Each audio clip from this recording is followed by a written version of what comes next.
Ipapakita ko sa inyo kung gaano katibay ang gawa. Tignan niyo ha. Lah. Lah.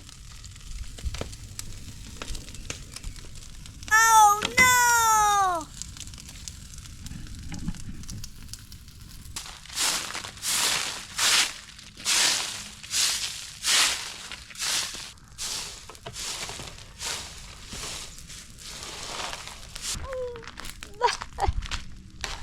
So, nakakalungkot kasi gusto ko siyang matapos kaagad, gusto ko siyang magamit na agad kasi gusto ko na lumipat dito kasi hindi ko alam kung aling part dito yung sisirain. Ay, puro sablay. Pero ano pa nga ba, wala naman tayong dapat ibang sisihin kundi ang sarili natin kasi nagmamadali tayo masyado.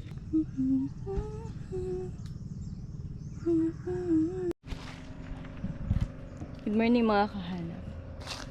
So, ito ko ngayon sa kubo para i-update kayo.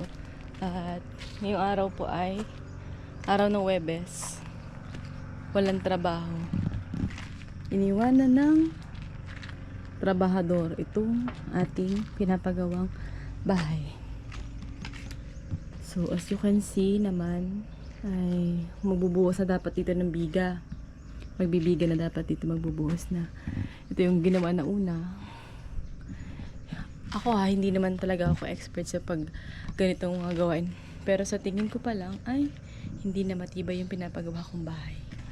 Hindi naman siya totaling bahay. Kasi parang ang mangyayari nito, paparentahan ko din siya kapag may mga gustong mag-rent. So, iniwanan na nakaganito yung pinapagawa. Kasi, yung gumagawa nito, si Tiistan, ay alis daw, pupunta daw ng Batangas. Tapos, yung ibang gamit niya, kinuha niya na yung paggawa niya. Ewan kong gulo. So, stop na muna. Stop na muna guys, kasi papansin nyo naman, diba, na hindi rin maganda yung pagkakagawa. Kagaya nitong part na to.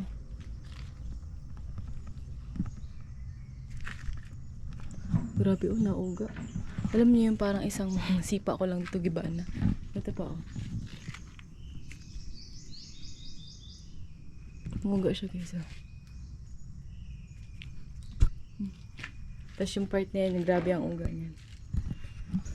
So, wala akong mahanap na ibang manggagawa kasi kapag summer, maraming nagpapagawa din ng mga bahay. Gawa ng, yun nga, nilulubos-lubos nila kasi nga pag ibang month na, doon na yung may pag-ulan. Kaya, maraming kasabay na nagpapagawa din. So anyway, ito mga kahanap, pin-update ko lang kayo. Kasi nahihiya na rin naman kayo. Nahihiya na rin naman ako sa inyo. Nagtatanong kayo kung bakit ganun yung gawa. Bakit ganito, ganyan. Bakit walang ganito, ganyan. Ako din naman tinatanong ko. So, ayun. Gahanap na ng ibang trabahador na magaling talaga. Mas magaling sa kanya. Yung totoong magaling, hindi yung puro salita. Mas magaling sa kanya, tapos ipaprepare natin yung mga dapat ayusin. Alam mo yung nagpagawa ka ng bahay para ayusin yung bahay. Tapos yung mga part, ayan kagaya niyan, nakalubog yung isa. Paano ba yan? Ba't parang, ito naman nakaliyad, Ito. Tapos pagtingin mo sa labas, nakalubog siya. Hindi siya pantay.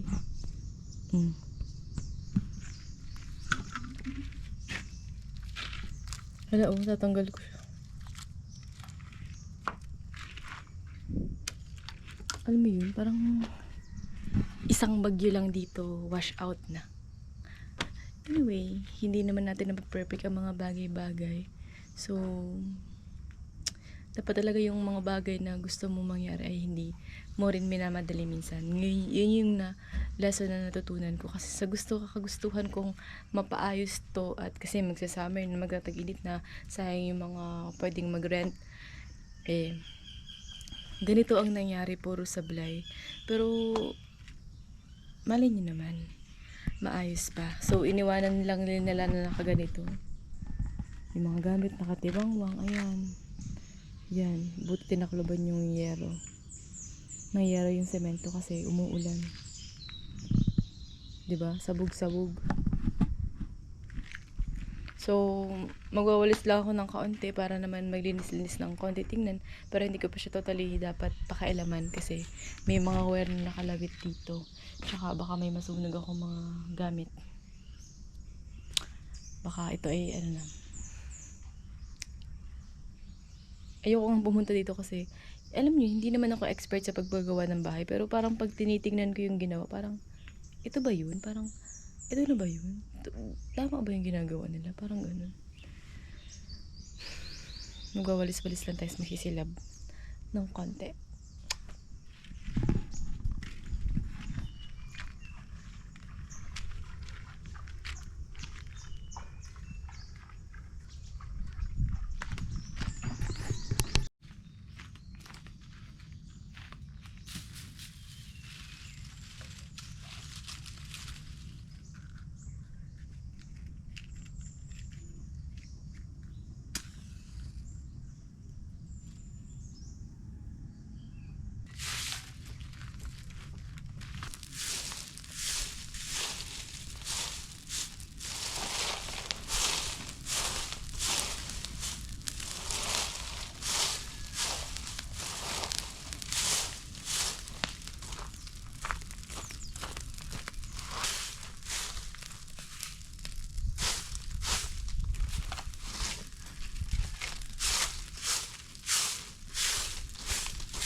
May namang usok!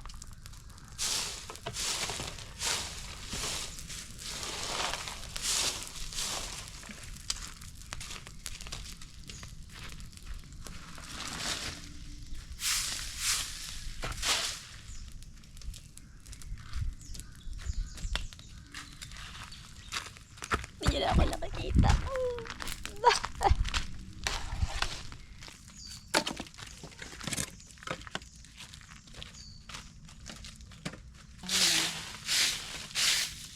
Nag-alasan ko ito na.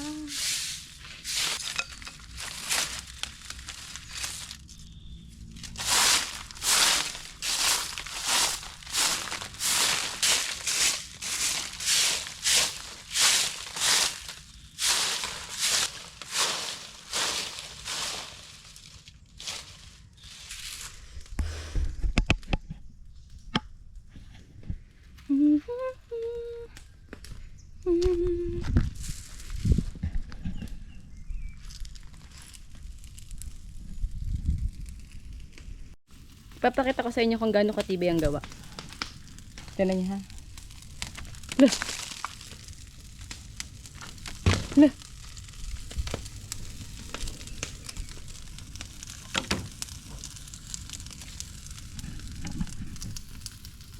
Hatik. Nauga siya guys oh. Hala, mauga siya. Okay, isang yung kasi pain. Baka mag-uulalo lahat. Ay, nako. Grabe ha. Kinabisan ako dun ha. So, sino to?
So yun guys, meron itong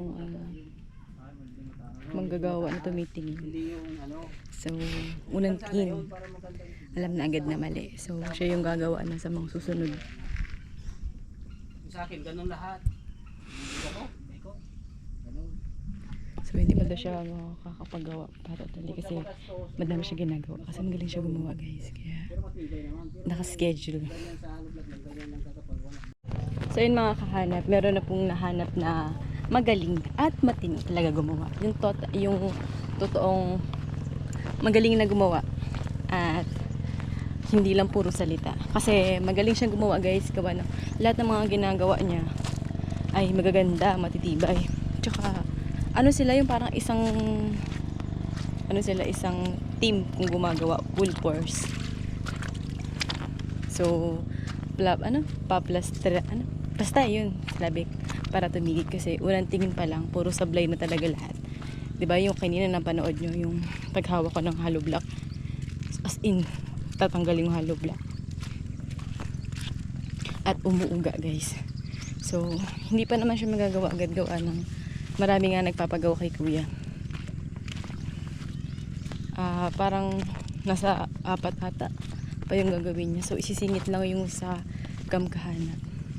Sana matapos din kaagad. At sana mapaganda pa. Ay, ako iuwi na muna guys para mag-solicit. Baka naman gusto niyo akong bigyan. Ako ay kinuhang kandidat sa kabilang barangay.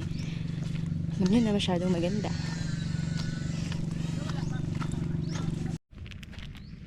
So ayun mga kahanap, gandang umaga. At for today's vlog po ay punta tayo sa Kubo para maghatid ng balita para sa inyo.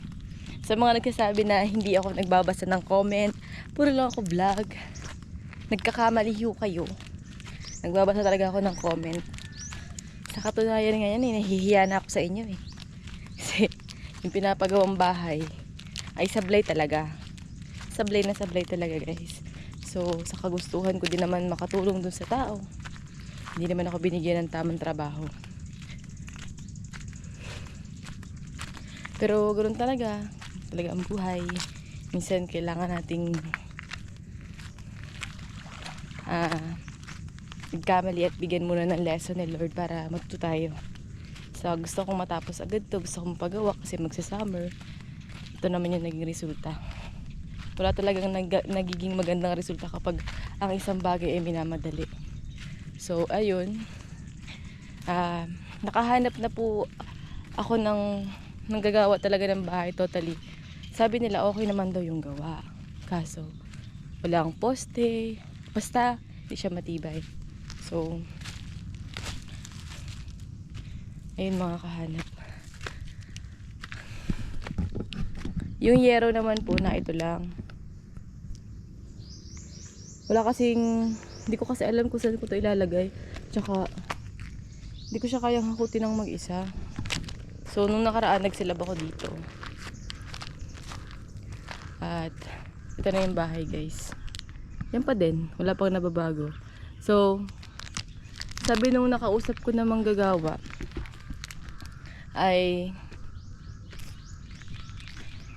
ako'y nahihinayang at ako'y nalulungkot. Kasi sabi nung nakausap ko na gagawa nito, gigibain daw yung ibang part kasi wala talagang tibay. So nakakalungkot kasi gusto ko siyang matapos kaagad, gusto ko siyang magamit na agad kasi gusto ko na lumipat dito kasi nga magka-summer na, sobrang init na kasi doon sa Kubo. Kaya ito yung naging resulta.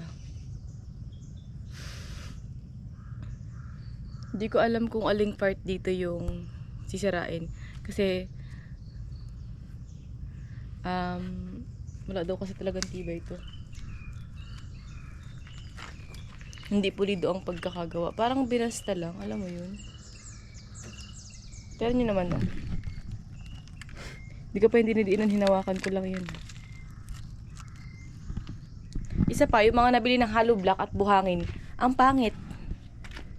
Huwag naman po sana kayo magbebenta ng alam yung pangit yung quality. Kasi nagbayad naman yung mga tao para bigyan nyo ng hindi magandang hollow block, kagaya ng mga hollow block na nabili ko. Ay, puro sablay. Pero ano pa nga ba, wala naman tayong dapat ibang sisihin kundi ang sarili natin kasi nagmamadali tayo masyado.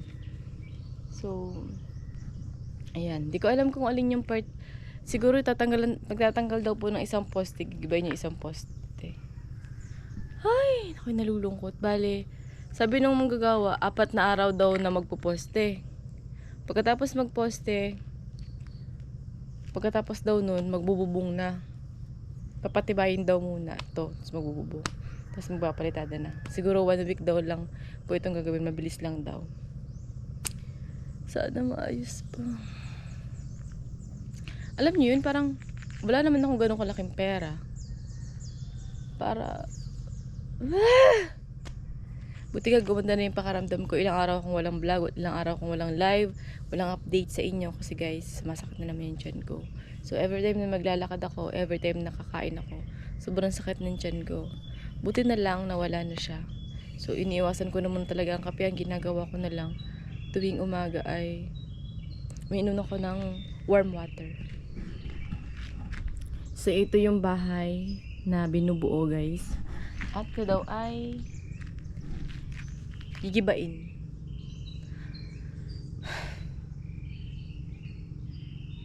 So wala naman dito masyadong kalat guys kasi hindi ko naman kayang buhatin yung mga kalat-kalat na yan. Kaya magmamasid-masid na lang tayo. Hala yung sili.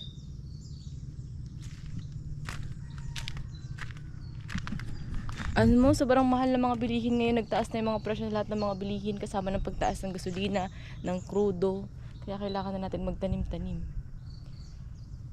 Pero kailangan muna natin maggamas. Ayan. So, ito pa yung isa sa problema ko guys. Wala pa siyang tambak na buhangin. Tapos yung igmang gamit andito. Dito ko pinalagay.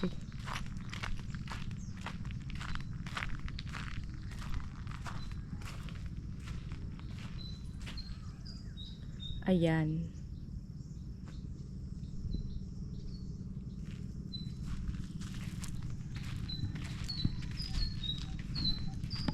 Ay, wow. May nangyayala, may nagkabit ng duyan.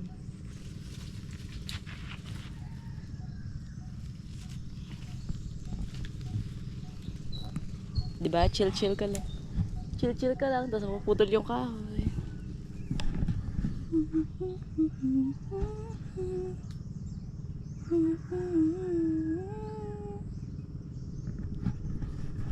Ito yung gusto ko ito guys. Kaya gusto ko nang matapos yung bahay. Kasi gusto ko na maipahinga yung utak ko. Gusto ko ipahinga yung katawan ko. Physical, emotional, and mental. Gusto ko siyang ipahinga.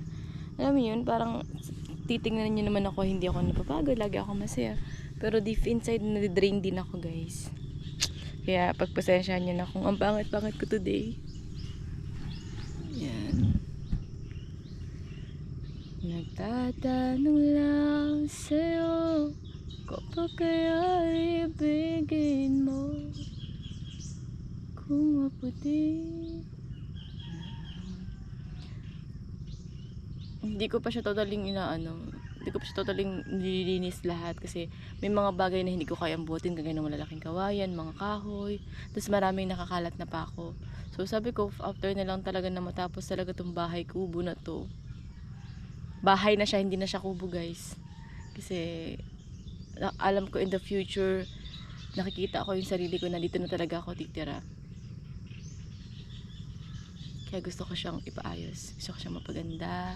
Gusto ko ng katahimikan. Alam niyo yun, parang sa mundong nakakapagod, meron kang bahay na uuwian na matatawag mong pahingahan mo.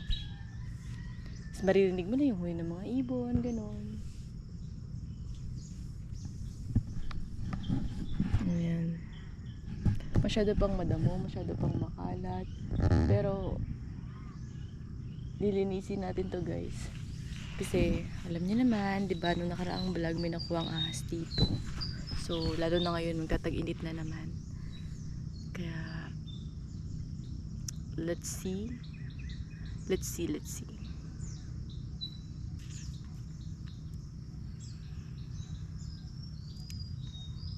Makakapag-ipon naman tayo guys ng tubig kasi may nahihiraman naman tayo na water pump.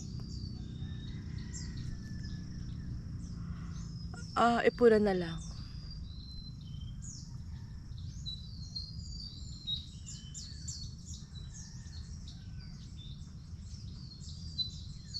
Tatanong lang sa'yo, kapag kaya'y ibigin mo.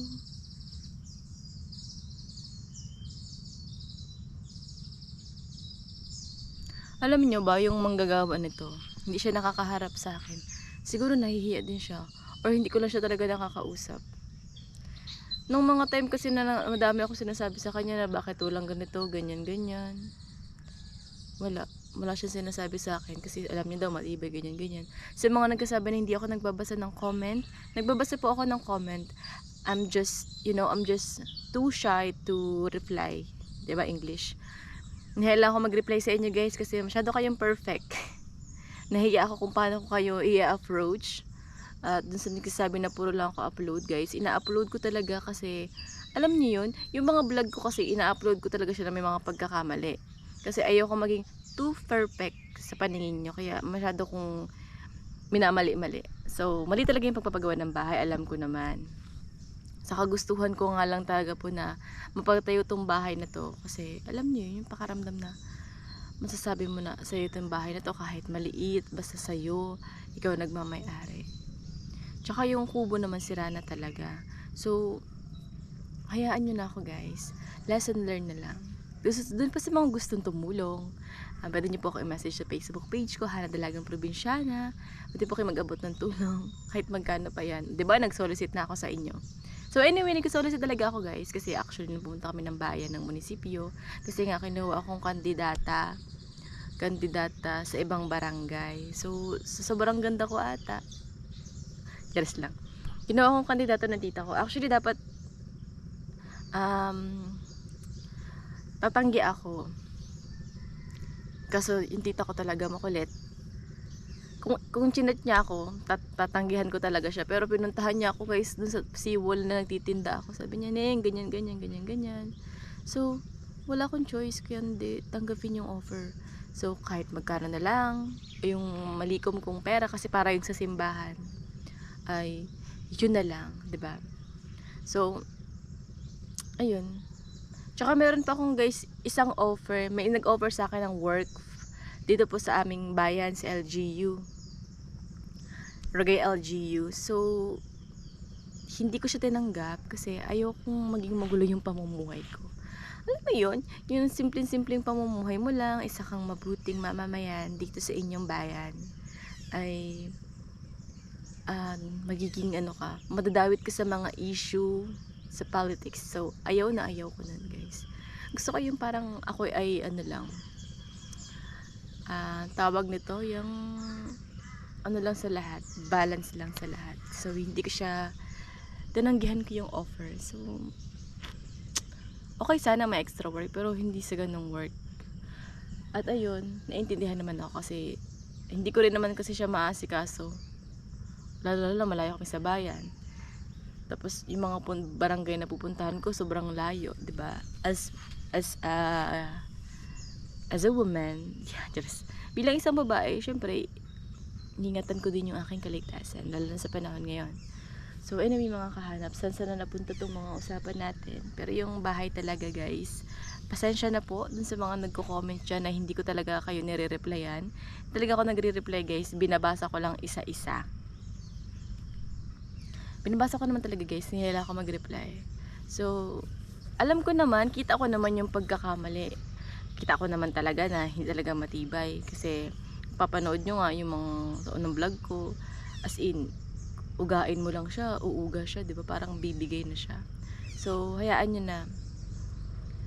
Hindi na ako ulit mag-update ng mga vlog. Nagtampo yarn. Sunod na update ko guys ay maayos na to, ipapaayos na talaga to, as in marunong mo talaga yung gagawa. Actually yun nga, sabi ay daw yung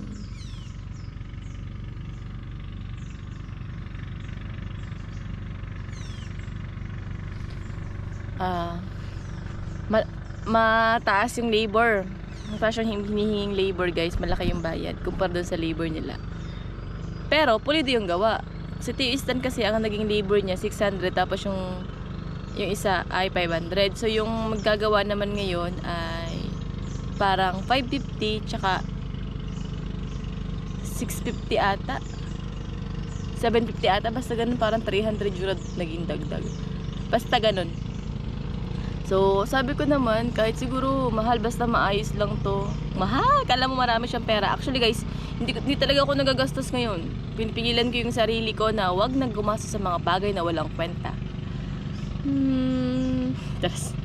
So, alam mo yun, hindi ko na rin alam kung matutuwa ba ako, magiging masaya pa ba ako. Kasi, alam mo, nalulungkot ako kasi parang sayang lang naman yung materyales, sayang yung bayad ko, sayang yung effort ko kung yung ginagawang bahay ay gigibain ulit.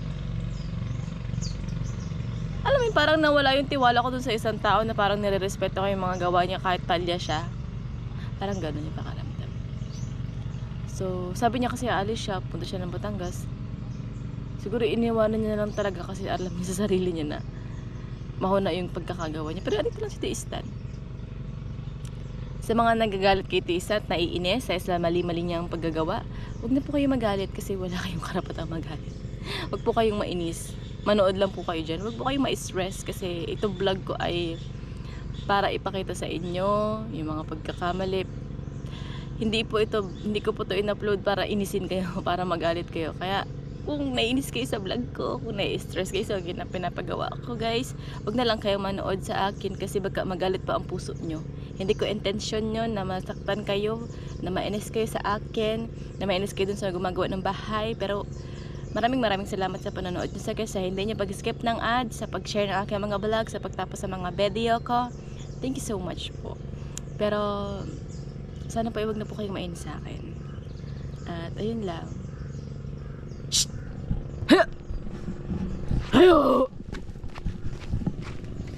So, dahil pa akong gagawin guys, di ko alam kung saan ako mag-upisa. Ayan, yung mga nakatambak na lambat. Tapon ko kaya yung lambat na yun. So, ayan, di ko siya malinis talaga kasi ang dami ko pang gustong gumasi, no. Ayan, di ba nakikita nyo? Wala akong maumpisahan. Wala kasi akong katulong. Gusto ko kasi may kasama ako. Baka mamaya may ahas sa likod ko na shoklaw na pala. Kes. Wala na. Dedu na. So, ayan. Ayoko mga alam ng mga gamit-gamit guys kasi mamaya mabagsakan ako ng yero. Makatapa ako ng pako. Minsan kasi, hindi pala minsan, kadalasan kasi bobo to. So, ayan. Pasok tayo sa bahay ko. Tara, sa bahay ko. Pasok kayo. Tadaan! Hindi yung magandang bintana. Dito mo makikita yung sunset, sunrise, sunset. Hindi pa nakita yung sunrise dito. Pero sa una-unahan kita. Sunset lang. Magugulat sila sa akin. Hindi nila alam. Napagawa na pala akong bahay. Just OA. Tapos ito pa guys, ito pa yung isang bintana. Ayan. Pag gusto ko lang matulala sa dagat, magtingin-tingin lang ako dito. Tapos makikita ko yung view ng dagat. Ang ganda-ganda niya. Oh, ganyan lang. Saka ako dito, nagtingin-tingin sa mga tao. Hey! Nagtatanong lang sa'yo, ako pa kaya ibigin mo? Charas. Ayoko magwalis kasi nung nakaraan ano yun? May dynamite fishing. Kasi nung nakaraang nagwalis-walis ako guys, yan. May nasunog ako na kailangan pa pala siyang gamitin. So, hindi naman ako magwalis-walis. Kada hakbang sa lupay para akong inaan, nalulunod sa patikos ng mundo, sa kung ano lamang ang kaya ko. Uy, nagdrama siya. So, sa Monday daw po gagawa yung aking manggagawa na manggagawa talaga. Kaya abangan nyo kung ano ang kanilang gagawin, kung paano nila i-renovate itong, alam niyo yung nagpagawa ka ng bahay para i-repair. So yun lang guys, huwag kayo magalit sa akin. At nagkakamali naman tayo lahat ng tao. Nobody's perfect. So yun, sana ay natuwa kayo sa pagmumukha ko ngayon. At sana po ay masaya kayo. Sana nasa mabuti kayong kalagayan. Mahal na mahal ko po kayong lahat. Thank you for watching. Bye-bye. Bawal magalit.